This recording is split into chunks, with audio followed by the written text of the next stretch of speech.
Se apresenta pra gente, fala quem é você, de onde você veio. Eu sou Felipe Nascimento, né? Eu nasci em Santos, mas eu moro em Praia Grande há muito tempo, desde que eu conheço assim por gente, assim. E bem, eu sempre gostei da área de literatura, assim, eu sempre fui uma pessoa que ia atrás de coisas para ler, né? E apesar de não ter uma família que era mais ou menos leitora, lia algumas coisas, mas não era uma coisa como se fosse uma coisa que fazia parte da vida delas, assim.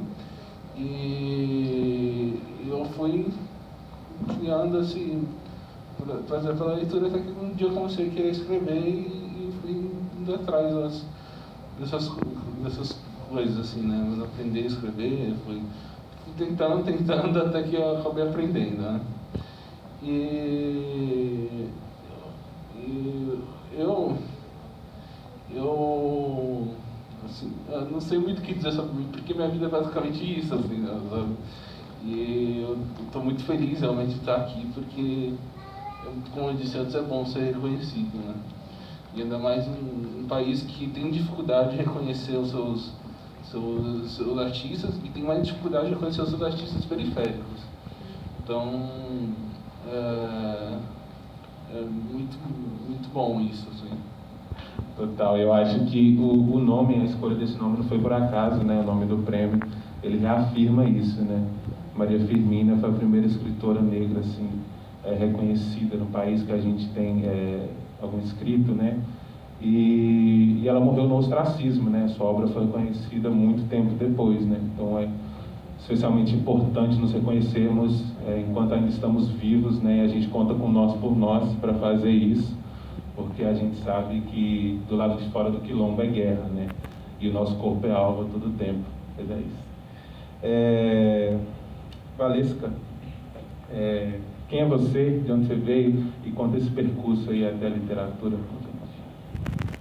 Eu sou Valesca Liz, sou mãe da Marina Morena, você se citou. Sou mulher do Anderson, sou professora, pedagoga, trabalho na Baixada Fluminense, no Rio de Janeiro.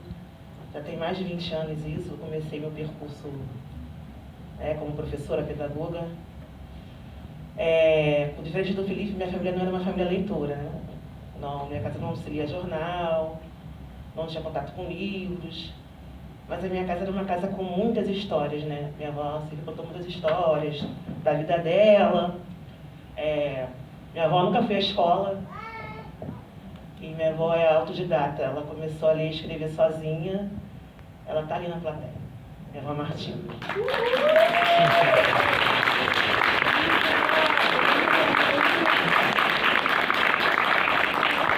Minha avó começou a ler e escrever sozinha, fazer conta. Minha avó, se tivesse feito universidade, tivesse tido essa oportunidade, minha avó é uma mulher muito inteligente. Ela teria ido longe. Mas, infelizmente, nosso país é um país de extrema desigualdade, né? Então, assim, eu prestei vestibular, na minha época era vestibular, não tinha cota, eu já tenho 44 anos, né? Não parece não, mas eu tenho, gente. E entrei para pedagogia, era algo que eu não pensava em fazer também, que era universidade, mas eu trabalhei na Casa Bahia. E uma amiga minha disse que eu escrevia muito bem, então eu fui prestar vestibular, passei. E o nosso corpo, urgente é arrumar um emprego, né? Nosso corpo preto é imediato, a gente é pobre, então eu prestei um concurso, passei em 2002 e fui. E na academia não tive contato com nenhuma autora como eu. Estudei Paulo Freire, estudei Hegel, estudei mais não sei quem. E só autores brancos. Então eu achava que isso não era pra mim, né? Uma mulher como eu não poderia escrever, não tinha incentivo. E, sei lá, acho que em 2014 eu me inscrevi no mestrado e fui aluna especial da Rural, lá em Nova Iguaçu. E um professor começou a falar de Toni Morrison, começou a falar de Angela Davis, e aí de Carolina. Eu falei assim, mas eu não conheço não. Nunca li isso na universidade, nunca li isso na pós-graduação. E quem são essas mulheres, esses homens que têm a minha cor? e que escrevem coisas tão bonitas. Será que eu posso fazer isso também? E naquele momento, assim, uma cortina se abriu para mim, né? Eles não querem que a gente tenha poder, não querem. E quando você conhece a sua história, a história do seu povo, você passa a ter poder. E aquilo me deu essa possibilidade, né? Então eu comecei a escrever em 2017, tive um texto publicado no site do MUSP, que é o Museu da Universidade de São Paulo. Logo depois eu publiquei um artigo sobre medicalização da vida pela UFBA. E em 2019 publiquei numa antologia chamada Negras Crônicas. Para mim foi um marco, porque foram 24 mulheres publicadas nessa antologia. 24 mulheres negras, né, como eu. Em 2020, a FLUP atravessou a minha vida. Eu fui uma das Carolinas, o Júlio do Demitali. E a minha tutora, a minha orientadora da FLUP, Milena Brito, a oficina assim, marcante. Além de eu ter conseguido ler com o ato de despejo, eu não conseguia chegar ao fim, eu não conseguia ler, que eu chorava muito. Naquela oficina, consegui ler com o ato de despejo, e a orientadora propôs que a gente escrevesse um conto, né? E eu escrevi aquele conto, e consequentemente eu já tinha esse livro escrito. Mas a oficina me deu ferramentas para eu melhorar a minha escrita, né? Era muito iniciante e tal. A oficina me possibilitou que eu me tornasse realmente uma escritora com consciência do que eu queria escrever, do que eu queria fazer, da história que eu queria contar. Então a FLUP também ela é algo marcante na minha vida e decisivo. Dou graças à FLUP por ela existir. Em 2020 eu publiquei minhas Conversas Conhecidas no CAT, que são contos, são histórias que não são as novelas do Manuel Carlos, não é o Leblon, não é Ipanema. Minhas Conversas Conhecidas no CAT é Madureira, é o Acari, é a periferia que eu conheço. Madureira é a minha referência de fazer tudo, de comprar coisas, de curtir um baile charme, sou portelense, de curtir um samba. Então, as histórias, elas circundam esse ambiente, né? Aqui tem histórias que eu ouvi no trem, que eu vou trabalhar de trem, de ônibus. Tem histórias da minha família, né? Mas que não são assim, né? São contos, então tem ficção. Não é tudo verdade. Histórias de pessoas que eu conversei, que eu tive contato. E principalmente são histórias do subúrbio, carioca, né? Eu tenho esse compromisso comigo de romper com o canônico, de romper com os negrismos, né? Sou muito fã do Jorge Amado, mas tenho ranço. Jorge Amado fez um boicote muito grande com Carolina. E o Jorge Amado escreve com negrismo, né? Quando ele fala de negritude, ele sempre com estereótipo. Então eu tento romper com essas escritas canônicas que a gente conhece, trazendo um outro lado, né? Outras histórias que também são interessantes.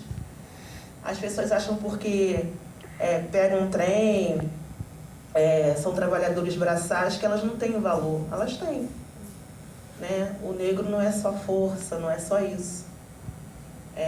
As pessoas tendem a tratar as culturas africanas com desdém, tendem a tratar as culturas africanas como algo exótico. E não é isso, né? As culturas africanas têm muito a nos oferecer, têm muito a nos ensinar, como conviver com a natureza, por exemplo, né? A gente está indo por um caminho que, se a gente não tomar cuidado, daqui a um tempo o ser humano não existe mais. O mundo vai estar aí, o ser humano que não vai existir mais. As culturas africanas, elas tendem a nos ensinar que a gente não tem que dominar a natureza. A gente é parte dela, né? Então, as minhas histórias são essas. Tem história de futebol aqui, porque eu sou flamenguista. Tem história da minha Portela. Tem história de amor virtual, que são os contos, eles vão desde o século XIX, que conta a história do bairro de Madureira, até o século XXI, que chega essa questão dos amores virtuais, né? Eu queria ler um trechinho aqui, posso? Eu falo pra caramba que sou professora. Pode, fica à vontade. A gente ia trazer uma outra pergunta, na verdade, para falar sobre o livro, mas se quiser ficar à vontade agora... Gente, já falei, peguei tudo. Eu vou ler aqui um pedacinho, um conto chamado Os Retornados. Ai, perdi a página, sou enrolada.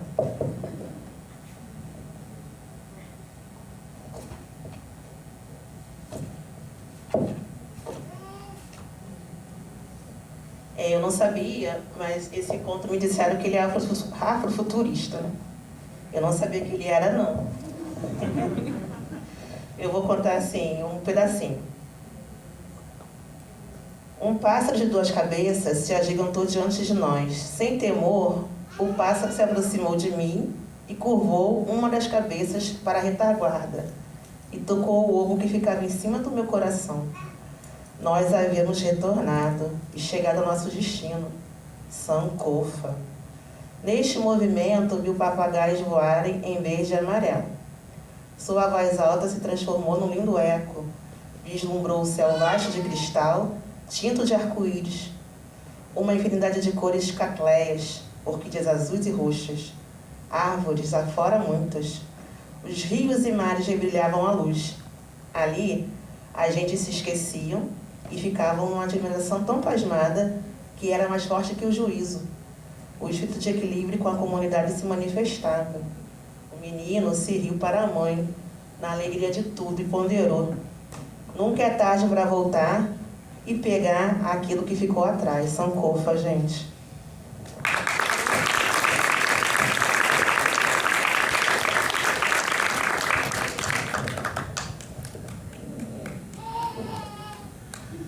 Elisiane Santos. Bom, vamos lá. Sou Elisiane, né? Sou mãe de Alícia, como já falei, mãe solo. Sou filha de Aníbal e Sônia, meu pai já falecido.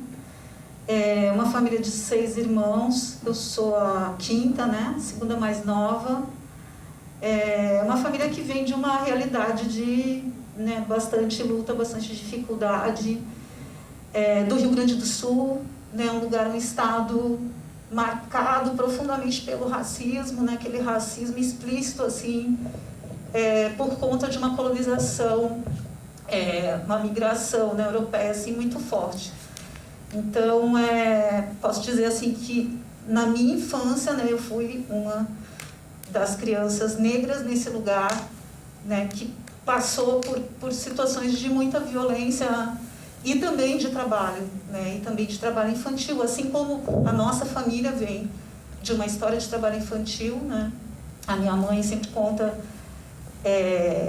que quando ela foi criada, né, pela avó dela, né, minha bisa, que eu, na dedicatória do livro eu dedico a esta mulher também, que eu não conheci, mas que eu vejo como uma mulher negra de muita força e de muita luta, né? Ela foi criada por essa minha bisavó até os 8 anos de idade. E ela achava que essa avó dela era a mãe dela, né? E com 8 anos de idade, aí a minha avó e meu avô apareceram lá e levaram ela. E explicaram, né? Que no caso, a mãe dela, né? Olha, eu sou tua mãe, agora você vai com a gente. E aí ela foi com a mãe, né, com a minha avó e o meu avô para essa casa, para esse outro lugar, para cuidar de todos os seus outros irmãos. Mais outros irmãos, 8, né, irmãos aí que já estavam, meus tios e minhas tias, né. Então, essa é uma das situações que marcam, acho que a maior parte da vida, né, das pessoas negras nesse país, e que durante muito tempo foi naturalizada e continua sendo naturalizada pela sociedade, né, como se nós, pessoas negras, e como se as crianças negras não tivessem direito a uma infância, né, como se essas crianças não fossem crianças. E acho que é isso que esse livro traz, né, que começa, então, como eu digo, ele é fruto da minha dissertação de mestrado, que também é um lugar que eu nem poderia imaginar que eu iria estar um dia dentro de uma universidade pública, né, dentro da USP, que também é um espaço institucional que a gente sabe, com muitas marcas, né,